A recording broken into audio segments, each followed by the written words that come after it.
The Tony Kurre Radio Network. Dr. Josh Klapow back in the studio. Tony Kurre. We've been Facebook Live for the last hour. It's fantastic. You can check out those videos on our YouTube page, on the Tony Kurre and Klapow YouTube pages, not to mention, of course, our podcasts, which are up fresh and live every single day, wherever you get your podcasts through Audio Boom, iHeart, and more.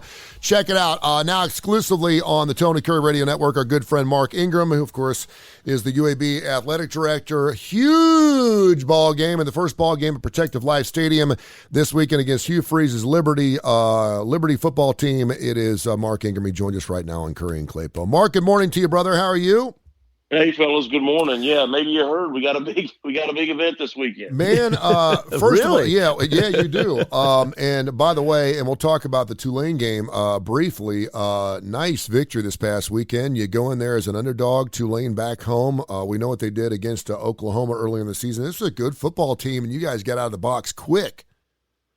Yeah, we did. Our team played really, really well, and honestly controlled the game. The majority of the game, there were just like the last 5 minutes of the first half, we gave up 2 scores late and had a couple of untimely penalties that extended their drives. And then at the end of the game, they scored with about a minute and a half to go in the game that made it a 1-score game. And but then they recovered the onside. So all of a sudden, we go with 2 minutes to go in the game or minute and a half to go in the game. We're up 14 points. And now we're only up 7 points, and they've got the ball at midfield, and it got a little harrowing there at the end. But our team really played very, very well, and we were thrilled to get a win against what I'm telling you is a great team. But you look at them; they're 1-3, and you go, "Oh, really?" But they lost to Ole Miss and Oklahoma, and now us. So I think they're going to be one of the top 4 teams in the American Athletic Conference by the end of the season. The UAB kicks off its home season at Protective Life Stadium this Saturday night against Hugh Freeze's Liberty squad, and tickets still available. We'll talk about that in a few minutes. Let's take it back. I don't know, 15, 20 years ago, this has been a dream that has been something that a lot of people thought they'd never see. Yep. I can remember throwing Twitter questions out 10 years ago, what will happen first, legalization of marijuana or UAB gets a football stadium down on campus. And so congratulations on just this dream coming into fruition. Can you take us back? I mean, how long you've been the athletic director there? Yeah, I'm in my 7th year. 7th year already, wow. Can you just talk about what's happened over the last 7 years? And I mean, obviously we knew the program went down, it came back, and the story's been miraculous. Every time UAB's on television, everyone goes back through the stories, and it's just amazing. But how this all went down and who's to thank to make it happen? Well, yeah, there's a lot there. I mean, if we're just talking football, we reinstated football on June 1st of 2015. A year later, we broke ground on the nicest practice facility in our conference and one that would be the nicest in most conferences and so many people are envious of. That's allowed our coaches to recruit great players and give them a place to train. We opened the doors to that in 2017, and now, and I've heard a lot of different things. This stadium is 20 years in the making, 25 years in the making, 30 years in the making. I don't know how long, but a long, long time, and a lot of effort and energy by a lot of folks. But just think of this, Tony. In 2016, 5 years ago, we were practicing on a field that sloped 10 feet from one end to the other. and that's what blows me away, is thinking about how quickly we've been able to do it, right? And so I was so thrilled for our players and our coaches to be able to open that practice facility, to give them what they really needed to be successful. And now I'm thrilled for our fans. I am so happy for our fans to be able to walk into Protective Stadium, the nicest college football stadium in America. And you talk about a group of people who've been through it thick and thin, high or low. I mean, they've seen a lot of tough games and a lot of great games, but nobody deserves it more than the UAB fans and Birmingham and the people that are going to come and support this team. So as far as who's responsible, I mean, that list is too long.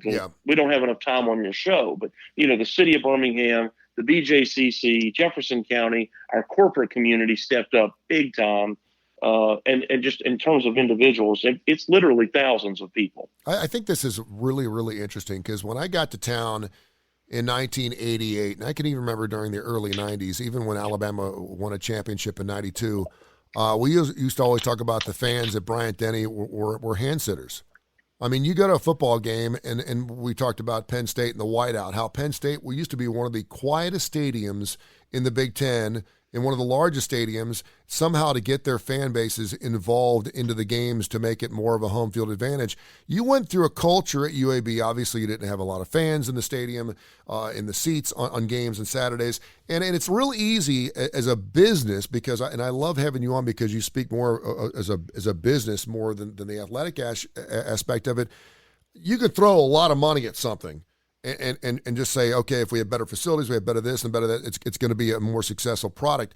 But it really starts with some type of subculture because UAB was always known as a community college. It was a communicator college. People didn't stay on campus. They got their undergraduate there. They left, and this will never work. How did you meander through that cultural change that, again, has happened just in the last 5 years? It's amazing. Well, it starts with our president, and he and I are very well aligned here in making all of that work. So the university has built 3 brand new dormitory buildings just in my time. They also built a brand new student center. It's called the Hill Center. They built a brand new student center for our students. And these are things that help create campus culture. They built a brand new rec center, which is now not so brand new. It's about 10 years old now, but it looks brand new. Not to mention a number of brand new classroom buildings. But as it relates to students and like eliminating this mindset of, oh, it's a commuter school, you got to have dormitories for students to live on campus. You got to create an environment where they want to be here. And then what our role in that is to help create this social opportunity for students to be college students. I mean, they go to class and they choose UAB because of this world-class education, but what helps them choose UAB and what helps them stay at UAB is the social environment that has been created through a number of things: dormitories, rec center, student center, and high-quality Division I college athletics that provides that social scene that they all enjoy. So Mark, I'm going to ask you this. I was hesitant to ask you this, but I'm going to throw it out because I'm a psychologist. What role do you think that the canceling of the program and the comeback of the program played in just the fuel behind it? I mean, you just described all the reasons, and I've been there a long time. You described all the larger reasons, and it totally makes sense. But what's your thought about that? It is the stereotypical you don't know what you got until it's gone kind of situation. And there were so many people that didn't realize how important it was. And they, if you ask them, should UAB have football? They said, oh, yeah. Well, do you go to games? No, I don't. Mm-hmm. What? Or they say, oh, I'm very supportive. Well, define how you're supportive. Supportive how? You wish that we would do well, or you're supportive because you buy tickets and go to the games.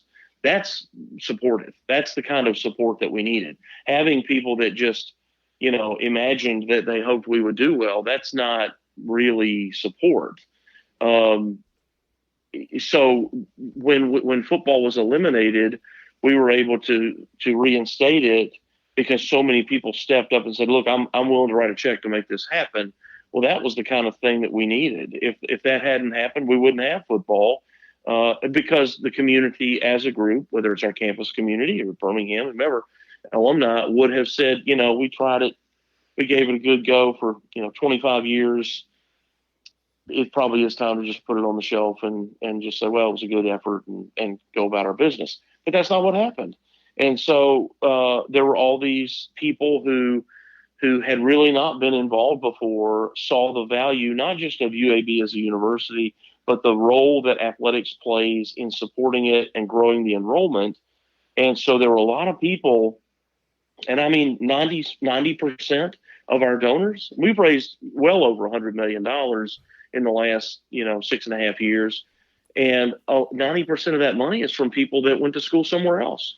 And it's because they see the value in the university and how the economic impact of growing the enrollment impacts our community and the community where they live. And so we've told people, hey, we're not trying to get you to change your alma mater or not love, we're not trying to change your school colors. We're just asking you to love us too. And because it's in the community where you live, and why is that so valuable to the community where you live? And that has resonated with folks who are business leaders and thought leaders, and it's why we've been so successful. UAB Athletic Director Mark Ingram joins us here. Of course, the UAB Blazers got their first home opener in their brand new stadium, Protective Life, going on Saturday night against Liberty and Hugh Freeze's squad. Should be a great game. We'll tell you how you can get some tickets, and I'm assuming there's still some tickets available. Was it 47,000?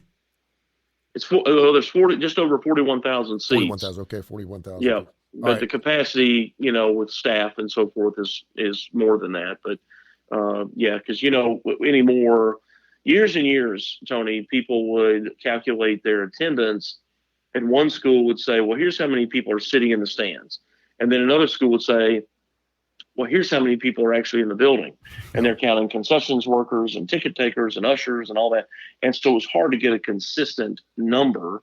So now we all just count everybody. Yep. There's no delineation. Everybody counts everybody.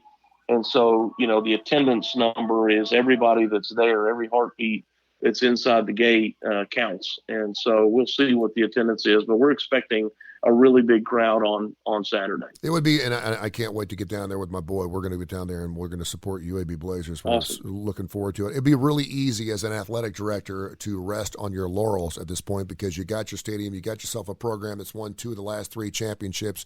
You got your athletic situation looking great with Andy Kennedy as your basketball coach, just talking about some of the bigger sports. What is Mark Ingram's next big dream for UAB? Yeah, well, I'm not that rest on your laurels kind of guy. I know you're not. Yeah, I know you're not. Yeah. We're in the middle of another construction project, which is a basketball practice facility for both men's and women's basketball.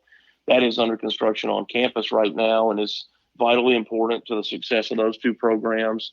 It will also relieve a lot of pressure inside of Bartow Arena that we have right now between those 2 teams and volleyball, who all practice and play on one court. And it's just a challenge when you layer in the fact that, these kids also have to go to school, working around class schedules and practice schedules, and then games when those happen, taking down the basketball goals and putting up the volleyball nets and back and forth. I mean, it's a major task for our staff and those teams every day. And it doesn't sound like a big deal, but it really is.